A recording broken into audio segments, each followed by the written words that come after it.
Radio Nacional, 11:30 AM. Primeros en escucharte. Radionacional.com.uy. Descarga nuestra app en tu tienda de aplicaciones. Somos La 30, Radio Nacional. Seguimos por ¿En dónde CX30. estamos? Un programa por la libre información, nuestra república y la democracia. Idea y producción de Organización Libertas. www.libertas.uy. Te decía que seguimos por CX30, Radio Nacional, 11:30 AM por aire, radionacional.com.uy por internet. Está la página de Libertas también, libertas.uy. Estamos en Facebook, en donde estamos, en Twitter, @ en donde estamos, Instagram, en donde estamos, Uru, y nuestro canal YouTube, Mirán dónde estamos. Todas estas notas quedan grabadas en nuestro canal YouTube y ahí, como decía, hacía un ratito nomás el doctor Eduardo Luz, se propicia que se pueda ver, que se pueda viralizar. Estamos en una época muy afortunada en ese sentido, que las ideas que uno propone, que los análisis que uno propone, que las descripciones de realidad, que las informaciones se puedan viralizar y que muchísima gente pueda ver lo que se produce en un programa y en otro y en otro. Y en este caso, hablando del Estado de Derecho, el Estado de Derecho liberal, vaya que hay que hablar y mucho y producir notas y recordar episodios, momentos históricos de nuestro propio Estado, la historia de nuestro país, la historia del Estado del Derecho, la historia del derecho en sí como una ciencia que va a construir a esa unidad nacional que es el Estado de Derecho. Y de acuerdo a todo esto que conversamos con el doctor Eduardo Luz, planteándonos que el Estado de Derecho liberal ya cayó a través de una hegemonía globalista neomarxista, de un marxismo gramsciano, cultural, que plantea otras cosas, que plantea otros paradigmas o principios a estabilizarse en esa, digamos, fortaleza o en esa unidad monopólica del poder que es el Estado, como son, por ejemplo, la ideología LGBT, los derechos de colectivos, las leyes de cuotas o de paridad.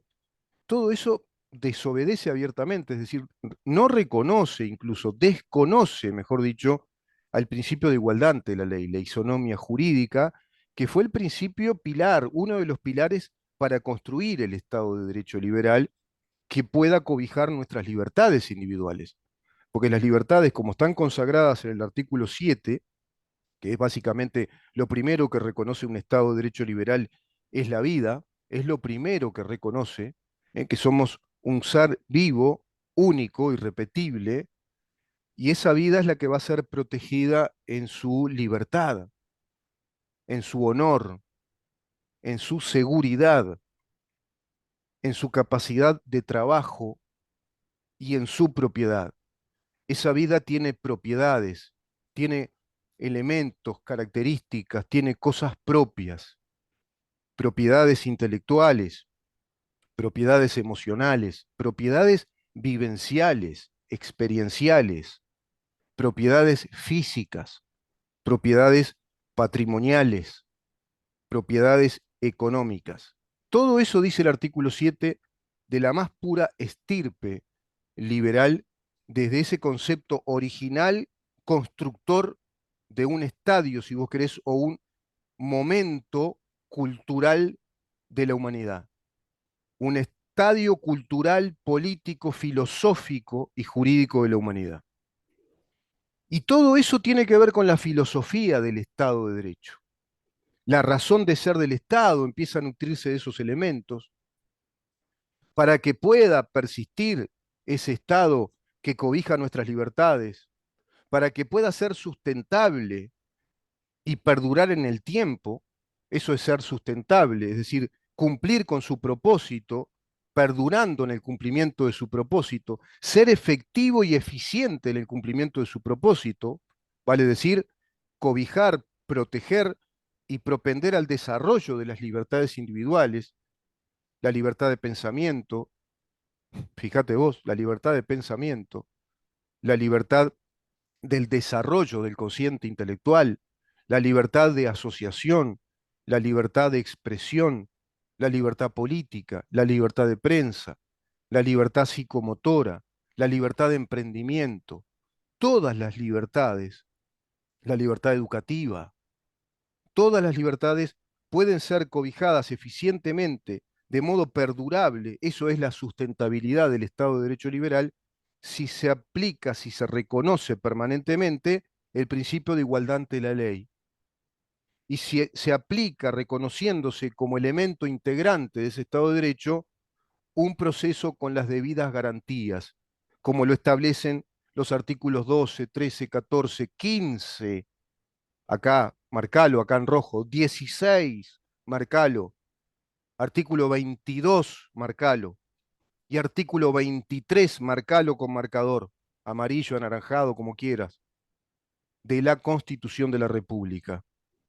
Si se cumple con el debido proceso, si ese debido proceso obedece en rigor a la separación de los poderes, si ese debido proceso es el que está aplicándose en virtud de que el Estado tiene un propósito fundamental que es cobijar, proteger y desarrollar a sus ciudadanos en sus libertades, protegiendo a su vez a la familia como la unidad integrante que va a cobijar y educar a esos ciudadanos, a esos habitantes, entonces se da el Estado de Derecho liberal.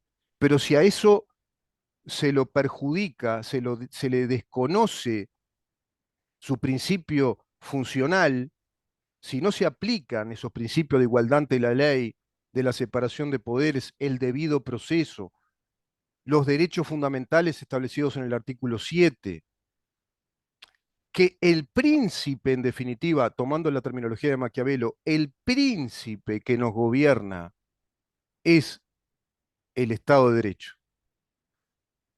Cuando uno lee a Ortega y Gasset es como si leyera a un hombre muy honesto que parece que va laudando sus conceptos, que va planteando prácticamente de modo laudatorio cada concepto y a medida que avanzás en la lectura te das cuenta que es un razonamiento que va avanzando y que va explicando por qué laudó ese concepto anterior y el otro, y te va haciendo descubrir cosas. Cuando yo leía a Ortega y Gasset respecto a que el Estado tiene un propósito mucho más amplio, mayor que el del derecho, y que el derecho no fue el elemento impulsor o el factor impulsor del Estado, uno dice, bueno, sí, claro, pero sin el derecho, y después él precisamente empieza a explicar que la unidad jurídica es ese entretejido técnico como si fuera las arterias, las venas que hacen recorrer la savia vital o la sangre que le permite la vida a esa construcción que es el Estado como una unidad, el Estado nacional, el Estado monárquico representativo, el Estado de derecho es en definitiva el que nos dice que el príncipe es el derecho. El príncipe son las instituciones que el derecho crea. Todo eso que se elabora en el poder legislativo es lo que nos va a gobernar. Y está el villano. El villano de ese príncipe es el que va a trampear al príncipe, el que lo va a querer derrocar. Y en nuestro país estamos llenos de villanos que han derrocado a través de pactos confabulatorios, políticos, de interés puramente clasista en el sentido de clase política del poder. Se puede concebir ya que hay una clase del poder político que es la clase de los profesionales del poder político en esos tres estamentos o círculos que Schumpeter los calificaba como la trilateralidad de las negociaciones de esos círculos de poder, sindicatos únicos, cámaras empresariales y gobierno, para todo eso reglamentarlo, laudarlo en esos consejos de salarios, por ejemplo, te están construyendo un Estado despótico desde esas cúpulas del poder negociador que pervierte abiertamente o desconoce al príncipe que nos gobierna, que es el Estado de Derecho escrito en la Constitución de la República y escrito en nuestras leyes principales, en el Código Civil, en el Código de Comercio, en el Código General del Proceso, en las principales leyes de nuestro derecho administrativo. Están creando un Estado paralelo, como dice el doctor Luz, y están haciendo invisible a la Constitución de la República, despojándonos del Estado constitucional de derecho liberal. Esa sería la expresión más completa. El Estado constitucional de derecho liberal es en términos de Maquiavelo, el príncipe que nos gobierna. Te lo dicen los artículos 58 y 59. El funcionario es a la función y no la función al funcionario. La función está creada por la ley, por el derecho. La función hace a la institución que va a cumplir una función determinada. La función de la enseñanza, la función administrativa de un ministerio determinado, la función de una empresa pública estatal. Esas funciones están construidas por ley para que cumpla un propósito determinado. Si en cualesquiera de esas funciones la ley ya trampea a los principios constitucionales, nos está rompiendo el Estado de Derecho. Está violentando el Estado de Derecho porque requiere elementos precisos, factores integrados de un mismo orden, el orden jurídico como una unidad. Claro, esto hay que insistir, insistir, como decía el doctor Luz, porque no es tan fácil de ver para la opinión pública.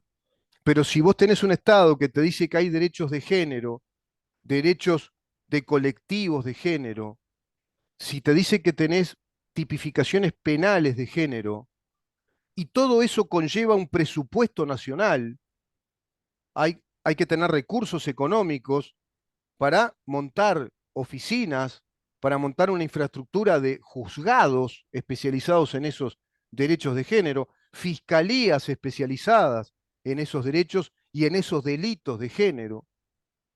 Si tenés un sistema fiscalista adversarial contra el ciudadano, montado desde el Poder Ejecutivo como una primera gran etapa de un nuevo proceso penal, tenés un sistema judicial penal, si vos querés llamarlo así, o un sistema de justicia, me gusta más a mí decir, que ya violentó, rompió con el debido proceso que establece el Estado constitucional de derecho liberal, que nos dice la Constitución, con un juez dando garantías, con un juez ya en la etapa sumaria, con un juez inquiriendo, investigando, dando vista al Ministerio Público y la acusación pública o fiscal de una tipificación penal determinada para abrir un juicio.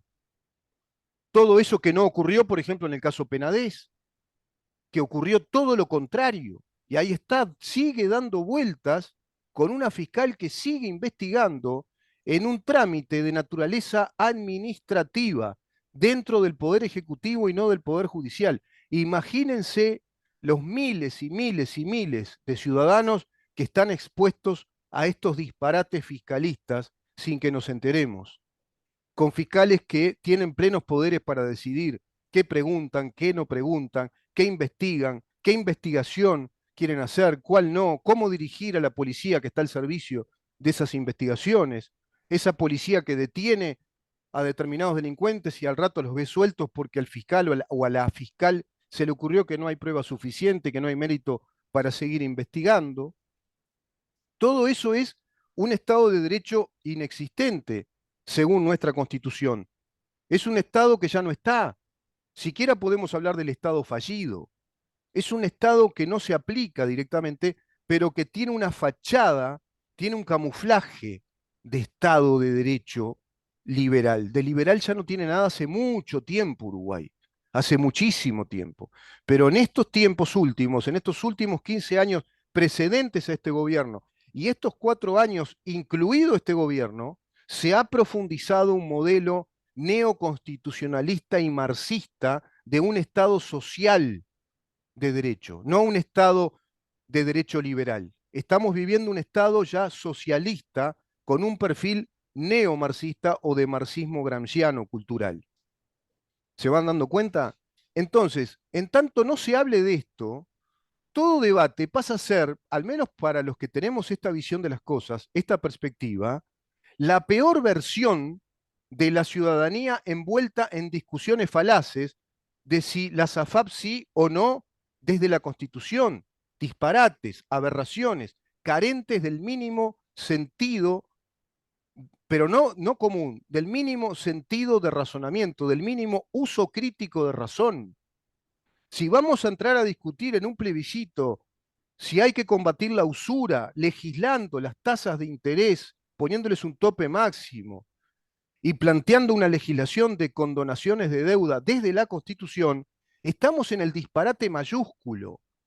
sin el mínimo uso de razón y sin entender la base, los fundamentos básicos a nivel escolar de lo que es un Estado de Derecho liberal, que protege nuestras libertades y que su razón de ser es reconocernos como individuos y reconocer a la familia desde la cual partimos o a la cual pertenecemos o desde la cual nos desarrollamos para formar otra familia, no estamos viviendo ya entonces en ese estado que la Constitución nos dice. Eso se rompió hace mucho tiempo. Y ni que hablar que la libertad económica, es un capítulo aparte, se rompió hace muchísimo tiempo en el país. La libertad de emprendimiento, la libertad empresarial, con este sistema corporativo de sindicatos únicos y consejo de salarios que hasta la OIT reclama, que hasta la OIT le dice a Uruguay, miren que ustedes están en la lista negra, ¿eh? En la lista negra. Desde la Organización Internacional del Trabajo se le comunicó a este gobierno que Uruguay está en la lista negra de los países que no respetan el principio de la autonomía de la voluntad o de la libre voluntad o de la libre disposición de voluntad para las negociaciones laborales. Eso le dice la OIT a nuestro país. ¿Y este gobierno qué le responde? No, nosotros tenemos una ley marco de negociaciones que funciona muy bien y que estabiliza institucionalmente el país y tiene una tradición de 50 años. ¿Vieron? Ahí están dando la respuesta. Le están diciendo a la propia OIT, que no deja de ser un organismo internacional zurdo, le están diciendo a ese organismo internacional de centro izquierda, digamos, nosotros somos un país que tenemos un sistema trilateral de negociaciones corporativas y dejarnos tranquilos que así estamos bien. Yo traduzco, ¿viste? Yo traduzco. Eso es lo que está pasando en la República Comuguay del Uruguay, ¿no? La República Comuguay del Uruguay. Vamos a seguir conversando de todos estos temas, seguir preguntando, analizando a partir de mañana a las 10 de la mañana y seguir viendo en dónde estamos. Chau. Por CX30, Radio Nacional, preguntamos, investigamos y analizamos lo que pasa en